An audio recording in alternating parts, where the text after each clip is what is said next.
네, 동네 책방 주인들이 들려주는 책과 음악 이야기 용정동 책방 시즌 2로 돌아왔죠. 잘 읽은 언어들의 이지선 책방지기와 함께합니다. 어서 오세요. 네, 안녕하세요. 자, 뭐 요즘은 뭐 공상과학 소설에서나 나올 법한 일들이 자꾸 터지네요. 네, 마스크 네, 쓰고 이렇게 스튜디오에 있으니까 참 네. 쑥스럽네요, 기분이. 네. 뭐 어쨌든 코로나 시국에 무탈이 잘 계시는지요? 일단은 9월에 있는 행사들을 지금 어떻게 해야 될지 아직은 좀 고민 중이고요. 음, 이제 책방 방역과 소독, 그러니까 저희 사실은 아직 그 온도계 같은 거 구비 안 했는데 사야 될 것 같다는 생각이 들어요. 그래서 네, 오시는 분들이 이제 마스크 무조건 착용하고 음. 들어오시고 예, 그런 상황입니다. 이런 상황에서는 우리 시민들이 좀 함께 협력을 해야 네, 네, 그렇죠. 이겨 나갈 수 전체적으로. 있을 것 같아요. 네. 네.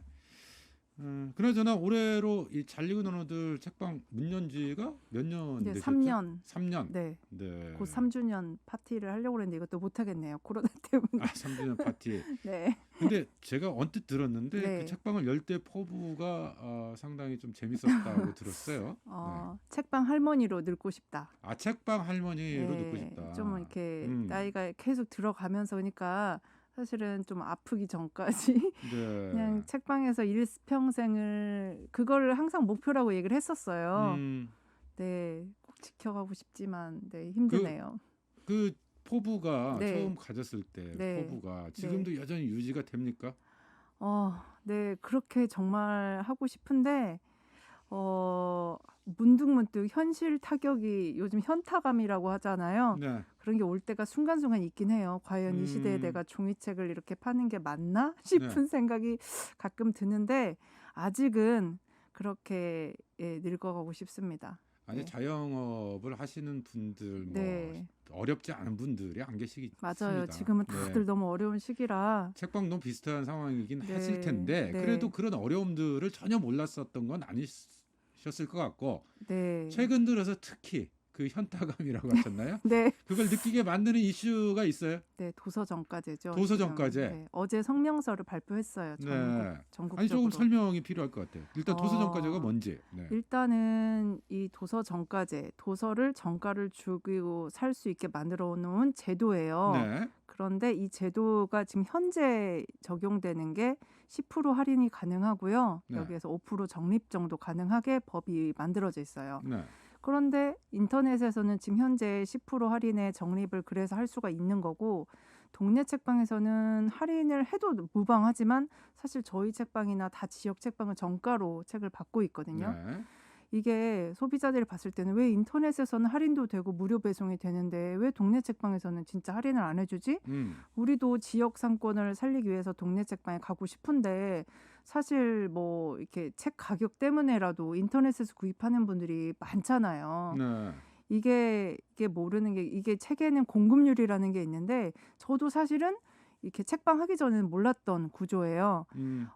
출판사에서 책이 나오면은 이제 출판사가 인터넷 서점이나 동네 책방으로 이렇게 책을 보낼 때 인터넷 서점에는 보통 60%에서 65%의 공급률로 책을 이제 판매를 하는 거죠. 가격 말씀하시는 네네네. 거죠? 가격의 네. 60%. 음. 근데 그게 이제 저희는 도매를 한 번 더 거치기 때문에 음. 75%, 70에서 75% 정도의 책을 공급을 받고 아, 있어요. 그만큼 가격 경쟁력이 떨어질 수밖에 없겠네요. 네. 네. 그러다 보니까 여기서 할인을 하게 되면은 정말 음. 3,000원, 한 권 팔아서 3,000원 남는 게 2,000원, 막 1,000원 이렇게 되기 때문에 네.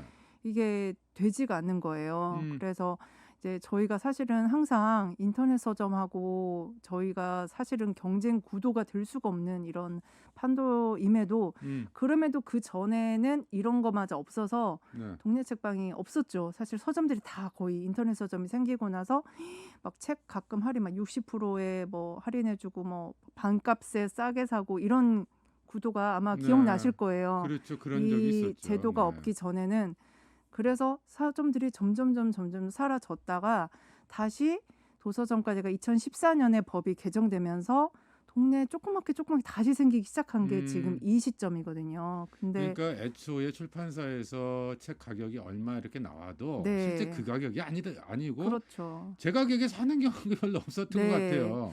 할인율이 워낙 심했고. 그렇죠. 근데 그것을 못하게 한 게 도서정가제였고. 네, 정가제였는데 네. 지금 어느 단체에선가 갑자기 도서 정가제를 흔들어 놓는 이슈를 만들었고 네. 문체부에서 이 도서 정가제 그럼 다시 한번 고쳐보겠다 하면서 약간 할인율을 폭을 넓히겠다 이렇게 얘기를 나오면서 네. 저희 이제 전체 전국 동네 책방 네트워크라든지 이런 곳에서 이러면 우리가 도저히 버틸 수가 없다. 지금 현행법도 사실은 그렇게 저희한테 유리한 조건이 아닌데 네. 여기에서 더 할인율을 높이면 공급률은 그대로면서 할인율을 음. 높여버리면 이게 구조상 맞지가 않는 거예요. 그래서 네. 기껏 지금 생겨난 책방들이 다 줄폐업을 하게 생겼다 해서 어제 긴급 이제 성명서도 발표를 하고 네. 전주 책방들도 지금 이래저래 좀 비상인 상황이죠. 그러니까 그나마 도서 정가제가 생기면서 동네 책방들, 그러니까 동네마다 이 작은 서점들이 늘어나기 네. 시작한 거고. 네, 근데 다양한 출판의 생태계가 네. 만들어진 거죠. 어떻게 그 보면. 도서 정가제가 만약에 완화된다면, 그러니까 네. 지금 현재는 10%까지 할인이 네, 가능하고 네. 5% 적립, 뭐 여기까지 허용이 되는데 그게 만약에 더 완화된다. 20% 할인, 30% 할인이 되면 이제 가격 경쟁력이 떨어지는 작은 서점들은 죽을 수밖에 없다. 그렇죠. 그리고 이제 1인 출판사나 작은 출판사 또는 좀 이렇게 별로 무명 작가님들의 그런 음. 그 발판이 사라져 버리는 경우가 있어요. 그래서 완전 베스트셀러나 대형 서점에 대형 출판사에서 내놓는 책만 또 오롯이 저희가 볼 수 있는 옛날 참 몇십 년 한 10년 20년 전으로 가보면 전 국민이 보는 책이 똑같았어요. 진짜. 네. 대형 땡땡 네. 문고 뭐 네, 이런 막 데만 예. 살아남고. 그래서 그게 과연 옳은 건지 그리고 오해를 하실 수도 있는 게 네. 책 가격을 좀 그럼 싸게 하면 안 되냐. 그래서 좀 싸게 사는 건 소비자로서는 참 독자 이게 입장에서는 그런 네, 측면도 그렇죠. 있죠. 네. 근데 이게 우리가 1+1이라고 해서 뭔가 싼 거 같아서 사와도 두 개를 더해 보면 양이 하나랑 하나만도 못하는 경우도 되게 많아요. 네. 그래서 이게 오히려 할인을 예고를 해버리면 출판사에서는 가격 때문에 더 높은 가격의 책을 매길 수밖에 없어요. 네. 책 가격이 더 세질 거라는 거는 이거를 잘 알고 가야 된다는 얘기죠. 지금 당장에는 좀 할인을 받는 할인이 것 같지만. 되어서 책값을 적게 부담하는 것 같지만 길게 보면 전체적으로 보면 독자에게도 손해가 갈 수밖에 없는다. 그렇죠. 네. 알겠습니다. 그래서 도서정가제가 새로운 이슈가 되고 있다 이런 이야기 좀 들어봤는데 네. 오늘 가져오신 책도 그런 내용들, 이 도서 생태계와 관련된 내용들이라면서요? 네, 하필이면 이게 나온 지가 네. 지금 몇 달 안 됐는데 이게 제목이 동네 책방 생존 탐구예요. 네. 한미화 선생님이라고 이제 뭐 책 평론가도 하시고 출판 평론가로 이렇게 많은 활동하시는 분인데 이분이 요즘 동네 책방이 많이 생기니까 한번 이렇게 돌아다녀 보면서 책 좀 써볼까 하면서 이제 이렇게 탐방을 다니신 거죠. 네. 그런데 탐방을 다니시다 보니까 이거 구조적으로 이게 정말 생존이구나. 그냥 사는 게 아니라 버티고 살아남느냐의 문제구나를 깨달으시고 여기에다가 이제 책을 쓰셨는데 이 안에 도서정가제가 담겨 있었어요. 네. 근데 하필 이 책이 나오자마자 이 문제가 터져서 제가 이렇게 이 책 소개하면서 겸사겸사 얘기를 하면 우리 들으시는 청취자분들이나 독자님들이 좀 이해를 해주시지 않을까 이 생각을 좀 하고 왔습니다. 네, 한미화 평론가의 동네 책방 생존 탐구. 네. 근데 이게 원래 이제 구상을 하실 때 제목은 동네 책방 전성기라고 들었거든요. 네, 네. 근데 막상 동네 책방들을 돌아다니다 보니까 맞습니다. 생존기가 돼야 된다. 네. 네. 사실 책방들이 엄청나게 많이 생겼어요. 제주도만 해도 200여 개 작게 생긴 곳들이 그리고 이제 뭐 전주에만도 저희가 네트워크 활동을 하는 곳이 10군데인데 물론 이 중에 뭐 정말 뭐 책방의 역할을 제대로 뭐 다 이렇게 하는 곳도 있지만 책이 조금밖에 없는 곳도 있긴 있어요. 네. 그런데 가보면 다 주인의 개성이나 그런 취향에 맞춰서 재미있는 건 이곳을 활용하는 독자분들은 가는 곳마다 다 색다른 책과 색다른 뭔가 문화를 경험을 할 수가 있는 거거든요.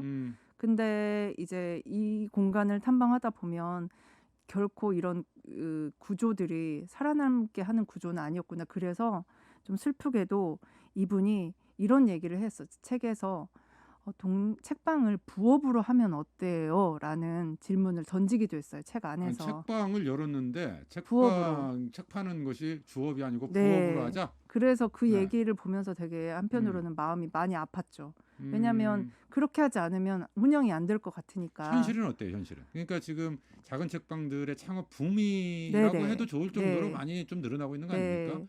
실제 운영은 어떻게 됩니까? 운영이 네. 안 되기 때문에 다들 커피를 팔아볼까? 아니면 음, 제가 어제 광주에 모 책방 또 보면 거기는 음식을 팔기도 하고, 음, 그러니까 책방을 운영하기 위해서 다른 일을 찾고는 있는 분들이 많긴 음, 해요.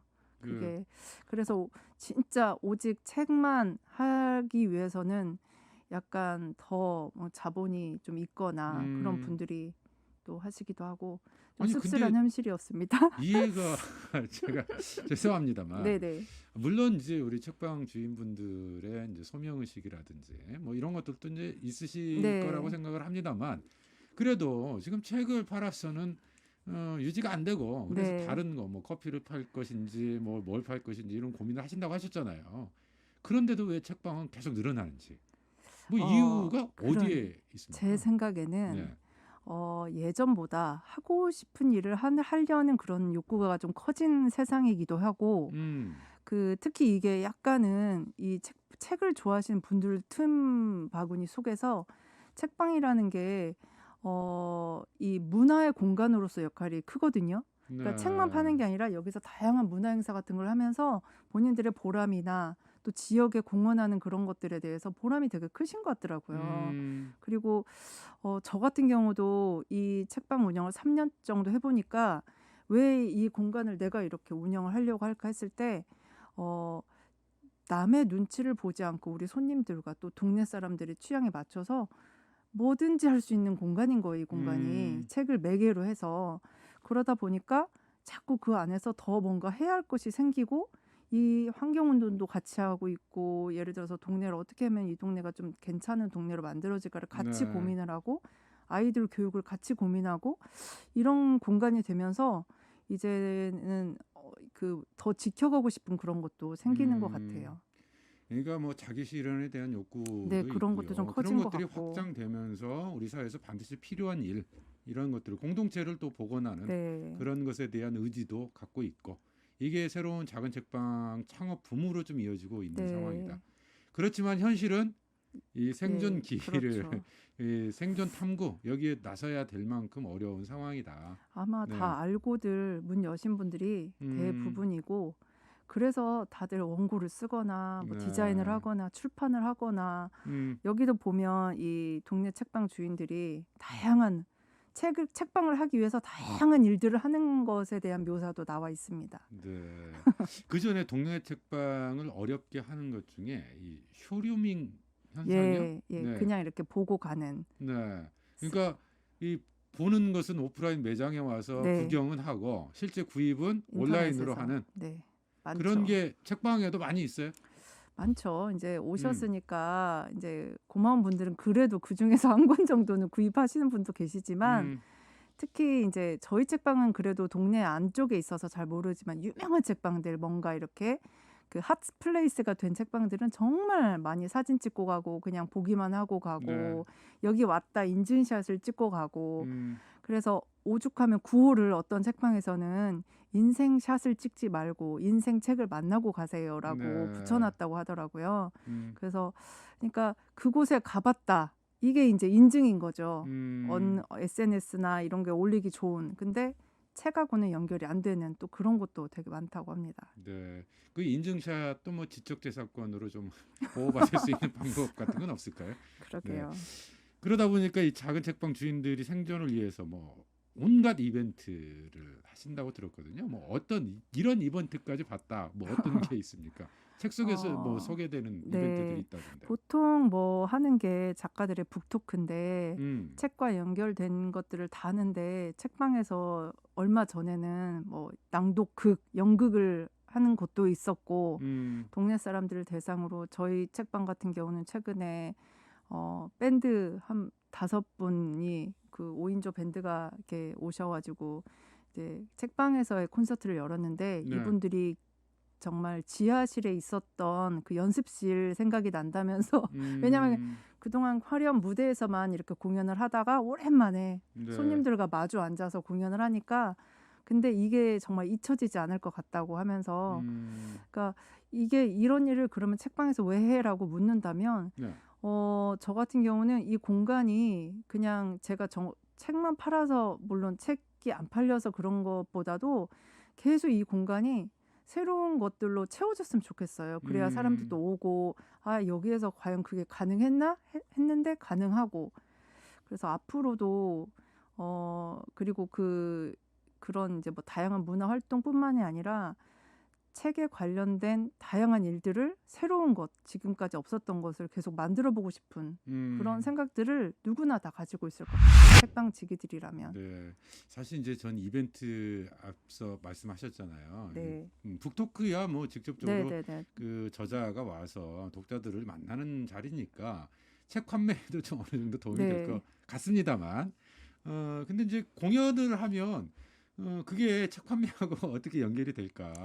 네. 오신 분들이 음. 다 한 권씩은 이제 사 가시고 아, 그렇습니까? 책방에 대한 네. 인상이 굉장히 깊이 남는 것 같아요. 제 음. 느낌에는. 그리고 왜냐하면 공연장에서 만날 수 없는 그런 따뜻함?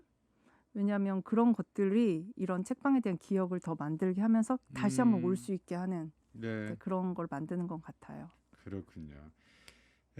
앞에서도 이제 책방들을 어렵게 하는 구조적인 원인들, 뭐 공급률 이야기도 네. 했었고, 네. 온라인 서점의 갑질?